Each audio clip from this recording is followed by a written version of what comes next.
Hi, welcome back to Space Thoughts.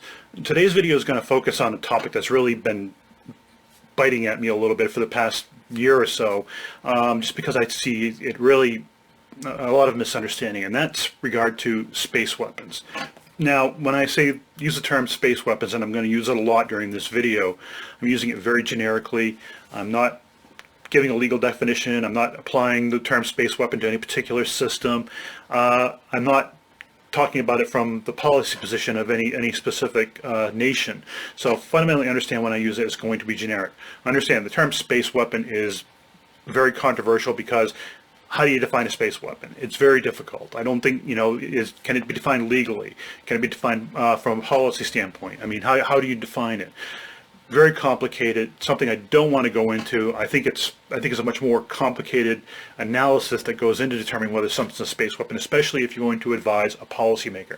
And I want people to understand, I am not giving legal advice, as I preface in my video, and anything I'm giving is not policy advice either. And understand that lawyers don't make policy decisions. We give advice to policymakers on decisions, and they get to make the ultimate call.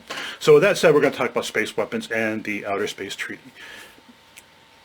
I see the term used very loosely, flagrantly, and used to inflame conversations more than anything else, and to point figures, and of course for political purposes. I think from an intellectual standpoint and from really an analytical standpoint, it's really I really hate seeing it used that way, and especially in the context of the Outer Space Treaty. So the big thing that I'm seeing a lot of is people saying, well, space weapons are banned by the Outer Space Treaty. I think that is patently wrong, and I think that really is the majority decision. Space weapons aren't banned by the Outer Space Treaty, and we'll talk about that in a moment when we look at it at a specific treaty provision that deals with it.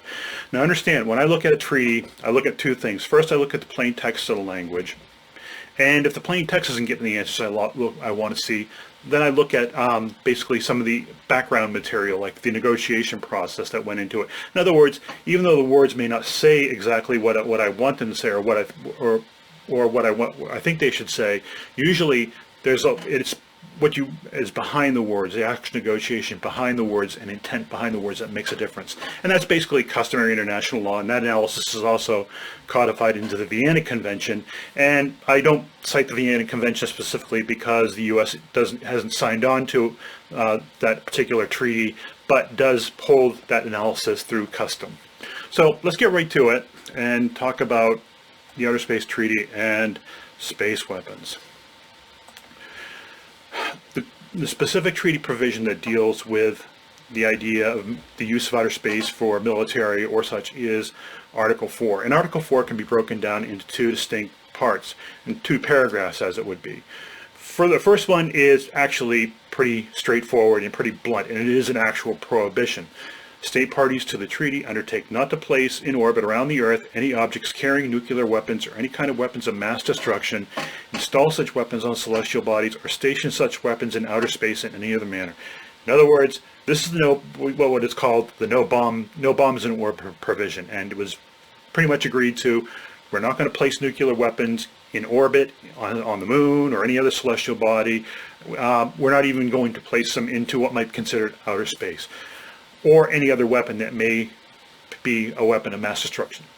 Not going to go into the analysis about Article 4, this particular paragraph of Article 4, especially in regard to, well, what constitutes a weapon of mass destruction, because that is rather a complex analysis and not the point of this video.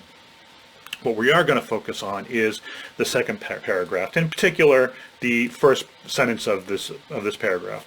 The moon and other celestial bodies shall be used by all state parties to the treaty exclusively for peaceful purposes. The establishment of military bases, installations and fortifications, the testing of any type of weapons, and the conduct of military maneuvers on celestial bodies shall be forbidden. The use of military personnel for scientific research or for any other peaceful purposes shall not be prohibited. The use of any equipment or facility necessary for a peaceful exploration of the moon and other celestial body shall also not be prohibited. Okay, so what does this say? No military installation. First of all, space is to be used for peaceful purposes, and we're going to talk about that a little bit more, because a lot of what went into that actual first sentence, a lot of the background context is important for this analysis of why the OST doesn't ban space weapons. But you establish basically no establishing military bases on the moon or any other place, or any fortifications. In other words, any fortifications is usually a term of space weapons. So in ESO, so I will kind of modify or amend my comment earlier that space weapons aren't allowed in outer space, to the point that if you're going to place them on the moon, that's a no-no. They don't belong because of this second sentence here, specifically the word fortifications. The testing of any types of weapons and the conduct of military movements on celestial bodies shall be forbidden. So in other words, no weapons, no military maneuvers, or no offensive military bases on a celestial body like the moon, which basically says, okay, you can't put any missiles or anything else on the moon, even if they're not nuclear. That's a big no-no.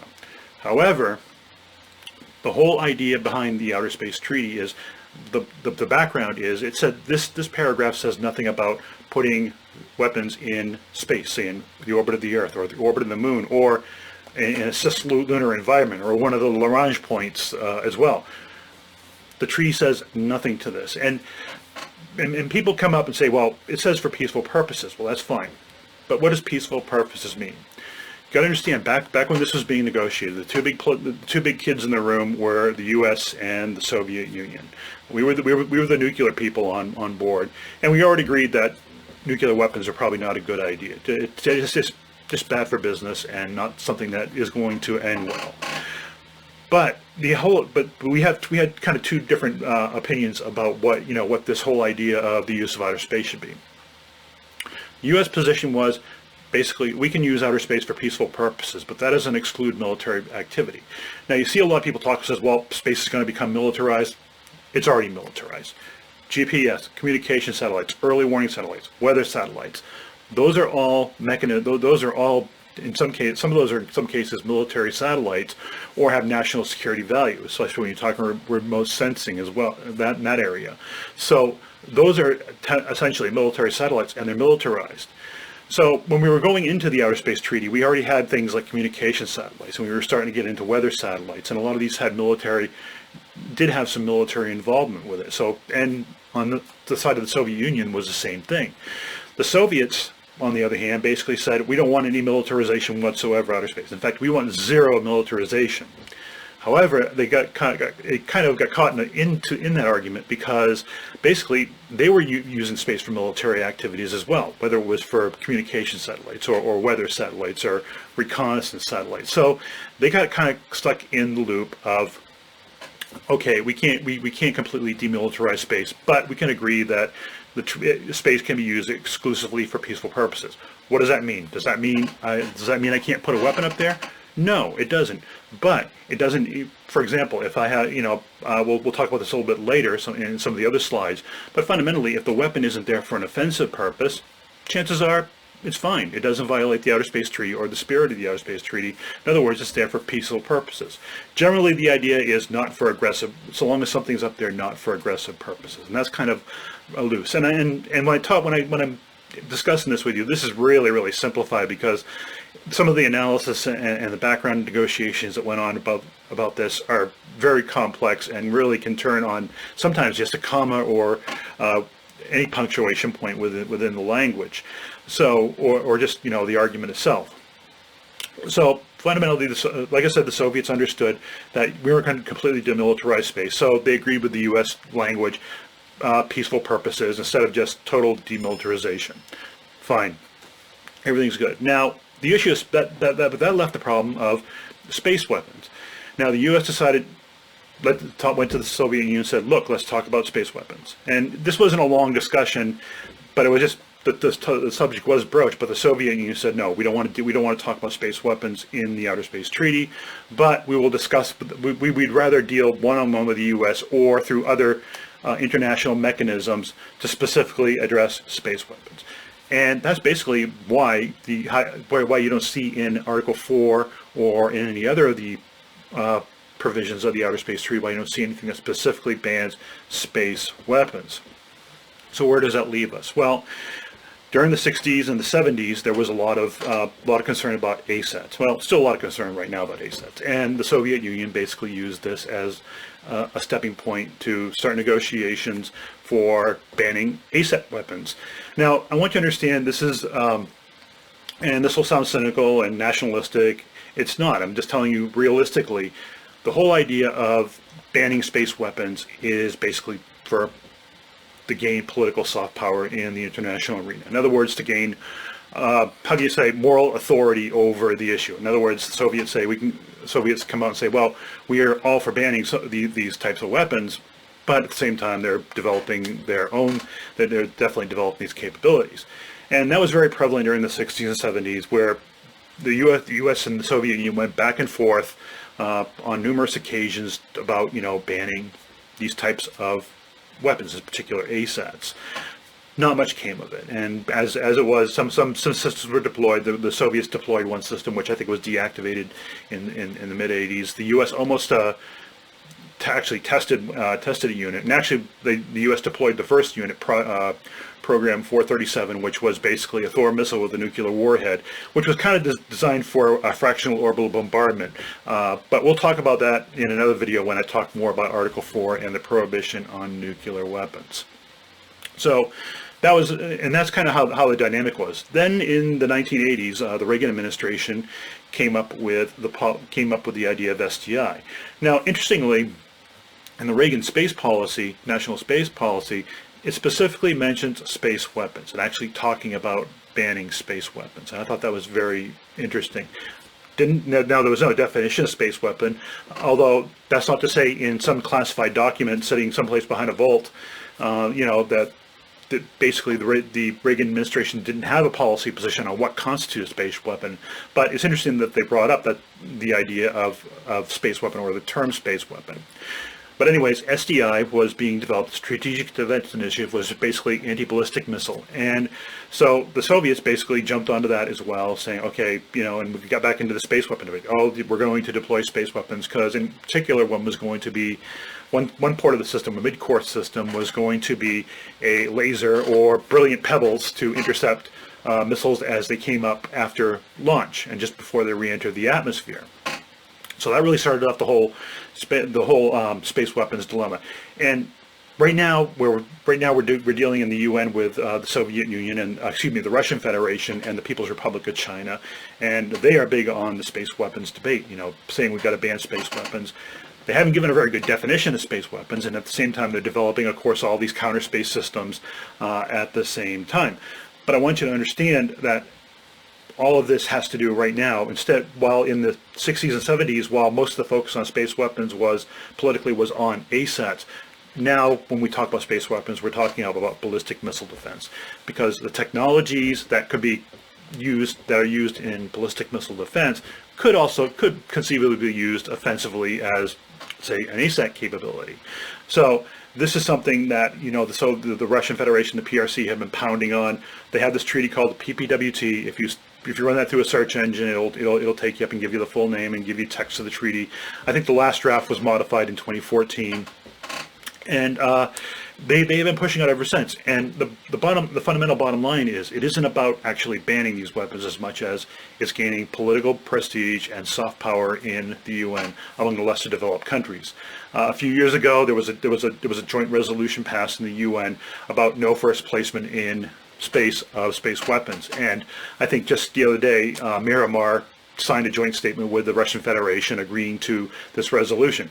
Understand this, the resolution isn't a treaty, but it's more of the same idea of the Russian Federation and the PRC pushing the idea of space weapons in the UN to gain political power, soft power as we call it, and favor and moral authority in this field. And at the same time trying to get the U.S. to back off from its ballistic missile defense research and deployment.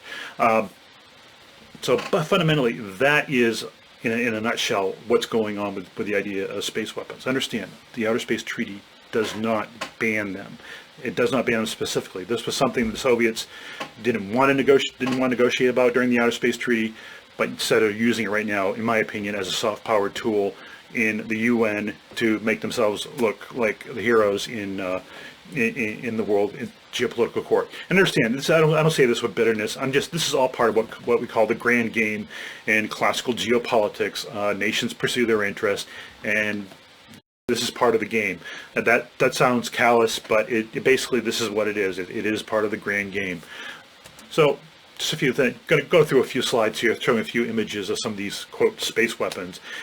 This one in particular kind of is an illustration of a laser, what we call a mid-course defense that was conceived for SDI, where a laser is actually used to destroy a missile just before it re-enters the atmosphere, or exits or re-enters the atmosphere.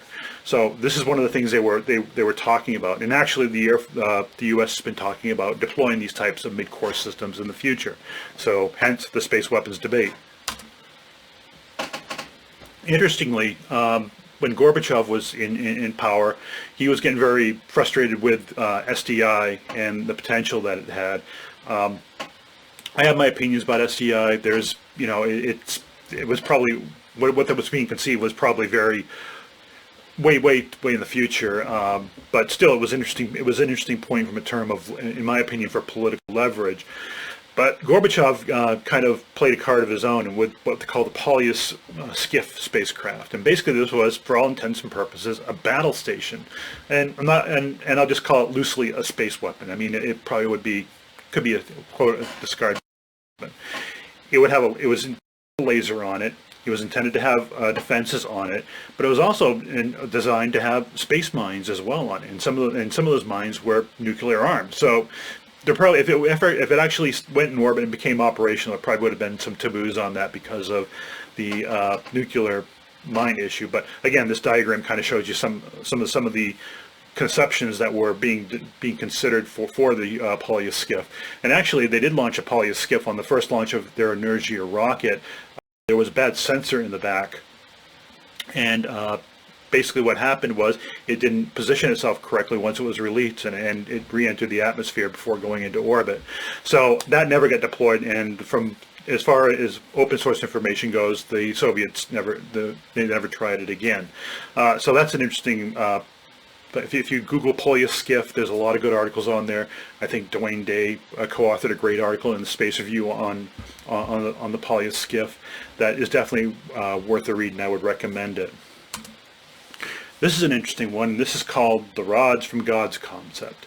Now, basically, what this is, you orbit a spacecraft bus, and this spacecraft bus has tungsten rods or projectiles that it can launch ballistically towards Earth. Now, it has no warhead per se, but the idea is the kinetic energy from actually these things entering the atmosphere and impacting on a ground target would cause a lot of damage and probably deliberately destroy a target. Is it a space weapon? I don't know.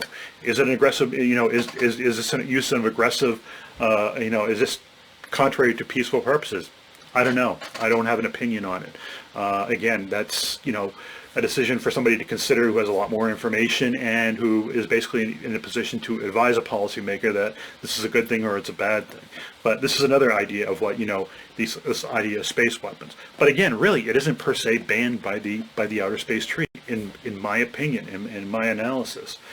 So what I want you to get out of this in whole is that fundamentally, you see a lot of articles and a lot of social media posts about, well, space weapons are banned by the Outer Space Treaty. That's a pretty, that is a blanket statement that really isn't accurate. And so next time you see one of those, kind of stop and think, well, wait a minute, based on the Outer Space Treaty, based on Article 4, is this really banned, or is the author basically incorrect in their assessment of this, or is is this article or post trying to inflame something and just try to get an emotional reaction versus a logical reaction? So that's my quick discussion on space weapons and the Outer Space Treaty. And again, I said it before at the beginning of the video, when I use the term space weapons, I use it extremely loosely.